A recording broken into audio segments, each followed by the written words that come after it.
এইভাবে বোঁদে বানালে বোঁদেগুলো খেতে এতটাই সুস্বাদু হবে আমি কল্পনাও করতে পারিনি। একটা মজার বিষয় হচ্ছে যে মাত্র 50 টাকা খরচ করে 2 কেজি বোঁদে বাড়িতেই বানিয়ে নিয়েছি। আর এই বোঁদেগুলো দেখতে যেমন লোভনীয়, খেতেও সেই রকম দারুণ সুস্বাদু, একদম দোকানের মতো পারফেক্ট হয়েছে। তো এই বোঁদের রেসিপিটা বানানোর জন্য এখানে প্যাকেটের ছোলার ডালের বেসন নিয়েছি 200 গ্রাম। অবশ্যই ছোলার ডালের বেসন দিয়েই বোঁদেগুলো বানাবে, তাহলে একদম পারফেক্ট হবে। একদম দোকানের মতো পারফেক্ট বোঁদে বানাতে হলে অবশ্যই বেসনটা একটা কাপ বা গ্লাসের মাপ করে নিতে হবে। এখানে 2 কাপ মতো বেসন হয়েছে। এবার এই কাপের মাপ করেই জল নিতে হবে, আর অবশ্যই নর্মাল রুম টেম্পারেচারে থাকা জলই নেবে। আর এইভাবে অল্প অল্প করে জলটা অ্যাড করতে হবে, একসঙ্গে জলটা অ্যাড করা যাবে না, না হলে এই মিশ্রণটা একদমই পারফেক্ট হবে না। এখানে 1 কাপ জল অ্যাড করা হয়ে গেছে। তারপর তোমাদের দেখাচ্ছি, দেখো এই মিশ্রণটা এখনো অনেক বেশি ঘন হয়েছে।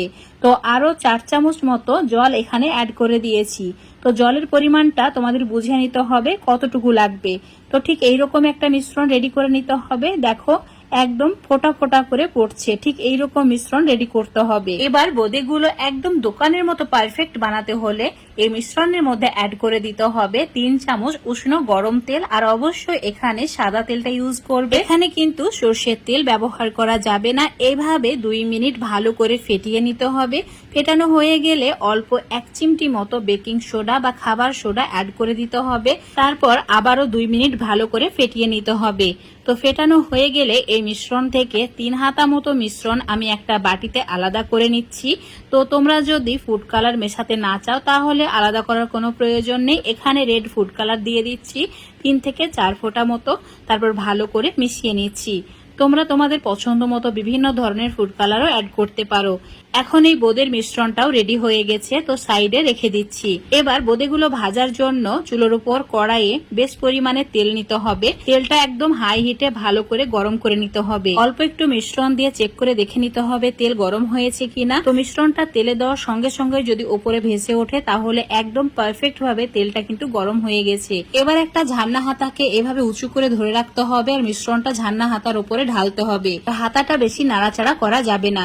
এই সময় চুলোর ফ্লেমটা অবশ্যই হাই করে রাখতে হবে। এটা দেওয়া শেষ হয়ে গেলেই চুলোর ফ্লেমটা একদম মিডিয়াম করে দিতে হবে। মিডিয়াম ফ্লেমে 1 মিনিট ভেজে নিতে হবে, তারপর তেল ঝরিয়ে তুলে নিতে হবে। তাহলে বোঁদেগুলো একদম পারফেক্ট ভাবে ভাজা হবে, একদমই পুড়ে যাবে না, আবার অতিরিক্ত নরমও হয়ে থাকবে না। একইভাবে রেড ফুড কালার দেওয়া মিশ্রণ দিয়ে বোঁদেগুলোকে বানিয়ে নিচ্ছি। তো যতবার বোঁদে বানাবে অবশ্যই ঝান্না হাতাটা ভালো করে পরিষ্কার করে ধুয়ে নিয়ে মুছে নিতে হবে, তারপর মিশ্রণ অ্যাড করতে হবে। তো 1 মিনিট এভাবে ভেজে নিয়েছি, এখন তুলে নিচ্ছি। আর অল্প একটু মিশ্রণে গ্রিন ফুড কালার দিয়ে আমি বোঁদেগুলো বানিয়ে নিয়েছি। তো এখানে কালার দিয়ে বানানোটা একদম অপশনাল, নিজেদের পছন্দ মতো বিভিন্ন কালার দিয়ে বানাতেও পারো বা না বানাতেও পারো। তো সব বোঁদেগুলো বানানো হয়ে গেছে। এখন এই বোঁদেগুলো সম্পূর্ণ ঠান্ডা করে নিতে হবে। তো একটা ছড়ানো থালার উপর রেখে দিয়েছি। এই বোঁদেগুলো ঠান্ডা হয়ে যাওয়ার পর এয়ারটাইট কন্টেনারের মধ্যে রেখে দিতেও পারো, অনেকদিন পর্যন্ত ভালো থাকবে। দেখতে পাচ্ছ বোঁদেগুলো কতটা মুচমুচে হয়েছে। এবারে বোঁদের জন্য সিরাটা রেডি করে নিতে হবে। একটা বড় সাইজের কড়াই নিয়েছি, দিলাম ওই কাপের মাপ করে জল 1.5 কাপ, আর 1.5 কাপ চিনি অ্যাড করেছি।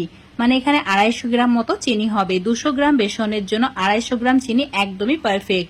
এর চেয়ে বেশি কিন্তু মিষ্টি করা যাবে না, তাহলে ভালো লাগবে না খেতে।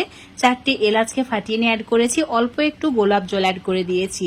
এবার চুলোর ফ্লেম হাই করে রেখে অপেক্ষা করতে হবে চিনি গলা পর্যন্ত। চিনি গলে গেলে 1 মিনিট জাল করে নিতে হবে, আর এরকম চিটচিটে চিনির শিরা রেডি করে নিতে হবে। এখন চুলোটাকে অফ করে দিতে হবে, দিয়ে দিতে হবে 1/2 চামচ মতো লেবুর রস। লেবুর রস দিলে বোঁদেগুলো অনেকদিন পর্যন্ত স্টোর করেও রাখতে পারবে, একদমই নষ্ট হবে না। এখন এই চিনি শিরার মধ্যে বোঁদেগুলোকে অ্যাড করে দিচ্ছি, তারপর ভালো করে মিশিয়ে দিচ্ছি। মেশানো হয়ে গেলেই একটু ওয়েট করব যাতে হালকা একটু ঠান্ডা হয়ে যায়। তারপর এটাকে ঢাকা দিয়ে 5-6 ঘন্টা রেখে দিতে হবে। যদি রাতে বানাও তাহলে সকাল পর্যন্ত ওয়েট করবে। তো এখন ঢাকা দিয়ে রেখে দিয়েছি, পরের দিন সকালবেলায় তোমাদের দেখাচ্ছি। দেখো বোঁদেগুলো একদমই পারফেক্ট হয়েছে, দেখেই লোভ সামলাতে পারবে না, এতটাই সুন্দর হয়েছে। আর সত্যি বন্ধুরা এটা খেতে এতটাই সুস্বাদু ছিল যে তোমাদের হয়তো আমি বলে বোঝাতে পারবো না।